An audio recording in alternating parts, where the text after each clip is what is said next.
बुर्का लिबास का नाम है, हिजाब का नाम नहीं है।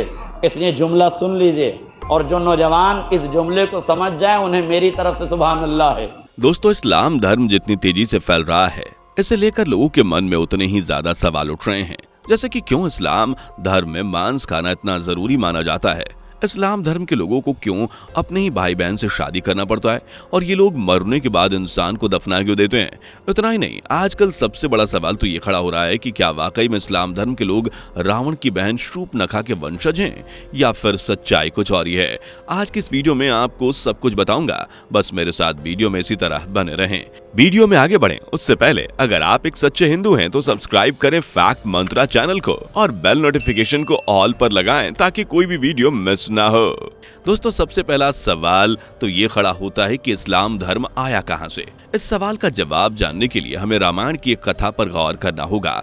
जब भगवान श्री राम और उनकी सेना ने रावण के साथ ही सभी राक्षसों का वध कर दिया, तब सिर्फ शूर्पणखा का ही वध नहीं किया गया, बल्कि लक्ष्मण जी ने युद्ध से पहले उसकी नाक जरूर काट दी थी, जिसके बाद से शूर्पणखा अपने चेहरे को कपड़े से छुपा कर रखती थी। कथाओं के अनुसार अपने भाई रावण की मृत्यु के बाद शूर्पणखा राक्षसों के गुरु शुक्राचार्य के पास चली गई और जंगल में उन्हीं के आश्रम में रहने लगी। भगवान राम और उनकी सेना ने अधिकतर राक्षसों को मार गिराया था। ऐसे में राक्षसों का वंश खत्म ना हो, इसलिए शुक्राचार्य ने शिवजी से आराधना करी और शिवजी शिवलिंग के रूप में वहां पर प्रकट हो गए। तभी महादेव ने अपने स्वरूप शिवलिंग को शुक्राचार्य को देते हुए कहा कि जिस दिन कोई हिंदू इस शिवलिंग पर गंगा जल चढ़ा देगा, उस दिन राक्षसों का नाश हो जाएगा। तब तक जो राक्षस का वंश है उस तरह से चलता रहेगा जब शुक्राचार्य चाहते कि कोई भी हिंदू उस शिवलिंग तक ना पहुंचे, ताकि राक्षसों का वंश कभी खत्म ना हो। इसलिए शुक्राचार्य ने उस शिवलिंग को हिंदुओं से दूर रेगिस्तान में स्थापित कर दिया, और यह रेगिस्तान और कहीं नहीं बल्कि अरब के मक्का मदीने में स्थित है। और यही वजह है कि आप अक्सर इंटरनेट पर सुनते आ रहे हैं कि मक्का मदीना में शिवलिंग मौजूद है जिस पर जल चढ़ाते ही पूरी दुनिया का कायापलट हो जाएगा। और शायद यही कारण है कि कोई भी हिंदू मक्का मदीना में प्रवेश नहीं कर सकता।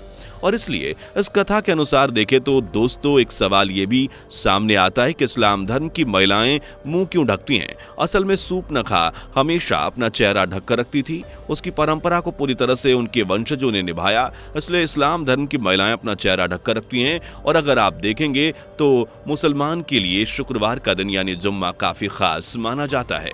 इसके पीछे की वजह भी शुक्राचार्य हैं, क्योंकि शुक्राचार्य राक्षसों के गुरु माने जाते हैं और शुक्रवार का दिन इस्लाम धर्म के लोगों के लिए बहुत ही अहम भूमिका निभाता है। अब आप सोच रहे होंगे कि आखिर इस्लाम कैसे पैदा हुआ और कैसे क्यों मुसलमान लोग अपने मृत परिवार वालों को दफना देते हैं। असल में मित्रों, इस्लाम धर्म की जिन्होंने स्थापना की थी उनका नाम मोहम्मद था और वो अरब में रहते थे। और अरब का अधिकतर हिस्सा रेगिस्तान से भरा हुआ था, जहां दूर दूर तक कोई पेड़ पौधा दिखाई नहीं देता।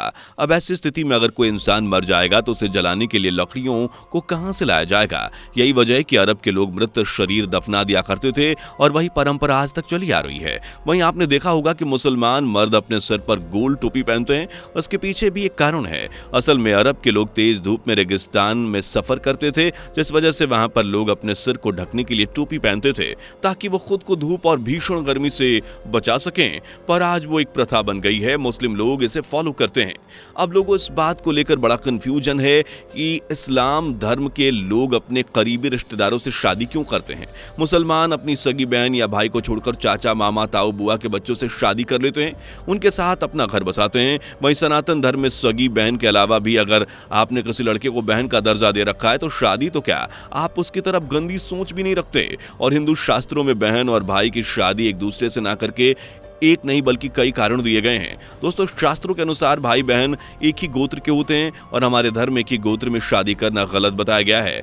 ऐसा माना जाता है कि एक गोत्र में शादी करने वाले दंपति की संतान के अंदर कुछ ना कुछ कमी जरूर आ जाती है, इसलिए कभी भी एक गोत्र में शादी नहीं करनी चाहिए। और यह चीज आजकल जेनेटिक इंजीनियरिंग द्वारा बताई जा रही है कि रिश्तेदारों में शादी करने से जो संतान पैदा होती है उन्हें कई सारी दिक्कतों का सामना करना पड़ता है। वह इस्लाम में कुछ ऐसा नहीं माना जाता। यही वजह है कि वो लोग अपने कजिन्स यानी कि बुआ और ताऊ की लड़की से शादी कर लेते हैं, क्योंकि मुसलमानों के धर्म में यह कहा गया है कि एक ही मां की कोख से जन्मे लड़का हो या लड़की भाई बहन हैं। इसके अलावा किसी भी लड़के से निकाह करें, इसमें कोई बुराई नहीं है।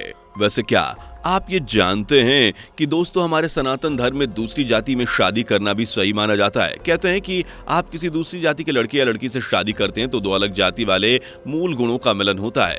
इसमें आपके जो मूल गुण होते हैं उसका नाश होता है। इतना ही नहीं, हमें इससे भविष्य में आपके पूरे कुल का नाश होने का भी खतरा रहता है, क्योंकि इंटरकास्ट मैरिज से सुसंतान होती है वो वर्ण शंकर होती है और उसके पितरों और तर्पण का अधिकार नहीं होता। और ये आप तो जानते ही होंगे कि हमारे हिंदू धर्म में तर्पण का कितना महत्व है, इसलिए जाति विवाह परंपरा मूल गुणों की रक्षा के लिए बहुत ही जरूरी माना जाता है।